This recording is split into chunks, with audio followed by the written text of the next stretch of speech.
The hearing room wasn't loud, but it wasn't quiet either.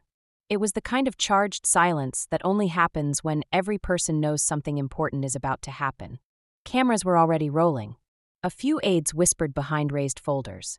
And Senator JD Vance sat forward, fingers tented, eyes fixed across the table, waiting for his moment. The agenda on paper was about federal housing reform.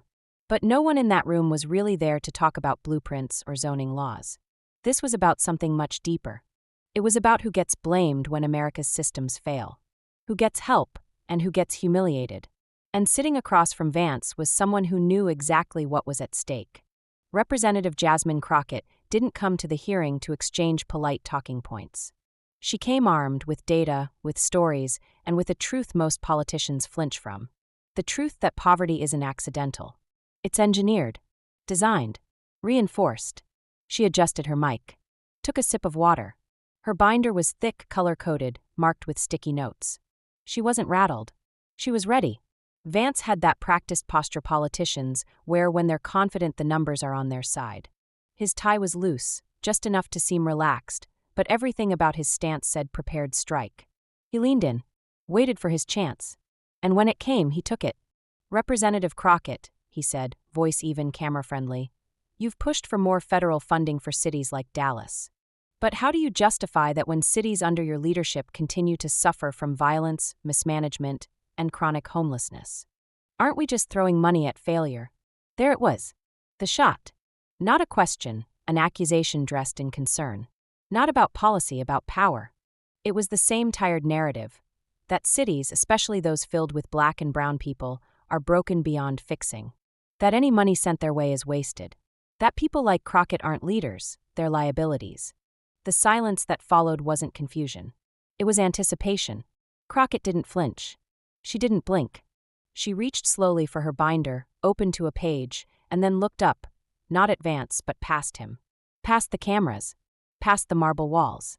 Toward the millions who'd never be invited into a room like this, but whose lives were shaped by what was said inside it. She didn't raise her voice. She didn't need to. "Senator," she began, voice low and steady, "I'm glad you asked." And just like that, the room changed. Not because someone yelled, but because someone finally told the truth. And the truth, real, lived, unapologetic, was about to land like a brick through stained glass. Crockett didn't launch into statistics, not yet. Instead, she opened with a picture. "This is Terry's house," she said, sliding a photo across the desk. "She's 61. Lives in Chillicothe, Ohio. Your state, Senator." The image wasn't dramatic. Just a weather-beaten home, a blue tarp strapped to the roof with bricks, and a broken window sealed with cardboard. "Terry uses her oven for heat," Crockett continued. "Her heater broke 2 winters ago, and no one ever came to fix it. She pays taxes. She votes. She matters." The photo landed harder than any policy paper. Then came the data. She flipped a page. "Let's talk poverty, Senator. According to a 2023 federal housing report, 8 of the 10 poorest counties in the U.S. are rural. These aren't just city problems, they're national. And yet, when urban communities ask for funding, suddenly it's called mismanagement." You could feel the air shift. Vance shifted too, crossing his arms. "With all due respect," he said, "we can't solve systemic poverty with one grant. You want accountability. So do I. Let's be honest about what's working and what isn't." Crockett nodded. "Great. Let's talk accountability then." She reached for another document. "Dallas sends billions to the federal government annually. We're not begging for scraps. We're demanding a fair return.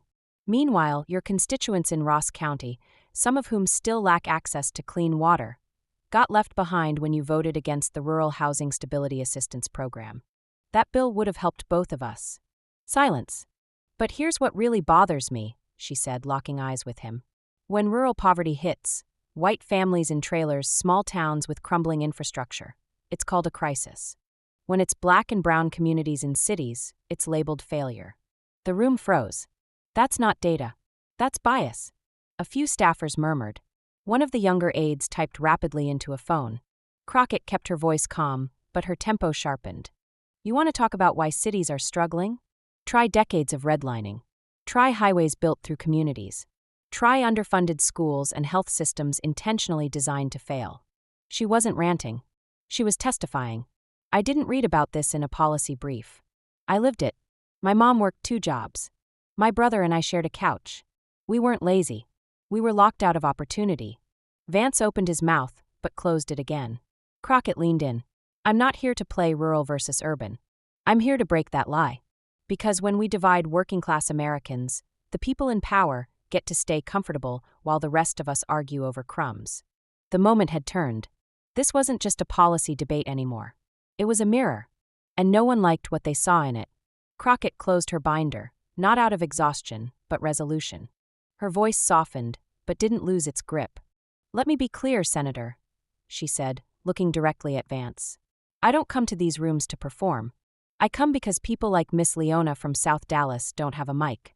She called my office every week for 3 months, trying to fix her housing voucher. No news story. No outrage. Just silence. The room was still. But Miss Leona's not alone. Ronnie in Jackson, Ohio. He's not asking for politics. He's asking for heat. And Carlos, a kid in my district, is finishing high school while living out of a van. These stories? They're not props. They're proof. Vance tried to interrupt, but Crockett held up her hand. I know what you're going to say. That's anecdotal. That's emotion. But tell me, Senator, when did the data become more important than the people behind it? The tension in the hearing room wasn't combative anymore. It was reflective. Waity, you want to talk about personal responsibility? She continued. My mother cleaned houses during the day and stocked shelves at night. She never missed a shift. Still, we got evicted when I was 13. You think she didn't take responsibility? You think she didn't try hard enough? No one answered. Poverty isn't a personal failure. It's a policy failure. And when this government only responds to suffering based on zip codes and skin color, that's not governance. That's discrimination dressed as fiscal prudence. She took a breath. Her voice didn't rise, but her conviction burned through every syllable. Senator, I didn't come here to fight you. I came to fight for the people neither of us sees enough. And I promise you, if your rural constituents knew how much we had in common, they'd stop letting people like us be pitted against each other. A pause. Then, with final clarity, this isn't about left or right. It's about right and wrong. And I refuse to sit quietly while dignity gets debated like it's negotiable. She leaned back. The room, now fully gripped by her words, didn't clap. It didn't need to. That silence, thick, unspoken, undeniable, was its own applause. Later, the clip would go viral. Millions would watch it, repost it, caption it with words like truth and courage. But inside that hearing, no one cared about the views. Because something deeper had shifted. Vance didn't speak again. His fingers fidgeted. His eyes stayed low. And Crockett? She sat still. Calm. Finished. Not because she had said everything she wanted, but because she had said what needed to be said. And in a room full of people who spoke for a living, she'd done something rare. She made them listen. When Senator JD Vance called on Representative Jasmine Crockett, he thought he was throwing a curveball. A quick jab about mismanagement and crime in her district meant to score easy political points. What he didn't expect was a calm, calculated takedown that would ripple far beyond the hearing room. Crockett didn't flinch. She didn't raise her voice. She just told the truth, the kind that silences a room, that punches harder than any headline. In under 5 minutes, she transformed a dull policy hearing into a moment of reckoning. Not just for Vance, but for an entire political system too comfortable ignoring the people it claims to serve. This wasn't a debate. It was a mirror, and what it reflected shook the room. When Jasmine Crockett spoke that day, it wasn't just a political rebuttal. It was a declaration. A declaration that poverty, whether urban or rural, isn't a punchline or a partisan weapon.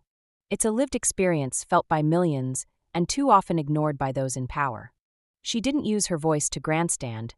She used it to represent the people who never get a seat at the table. Her words cut through the usual noise of Washington because they weren't crafted for headlines. They were carved from truth. In a room built for performance, she delivered presence.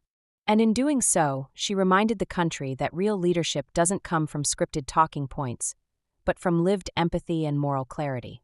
The hearing ended, the cameras turned off, but what she said didn't fade. It echoed, in city halls, in living rooms, in the minds of those who have waited too long to feel seen.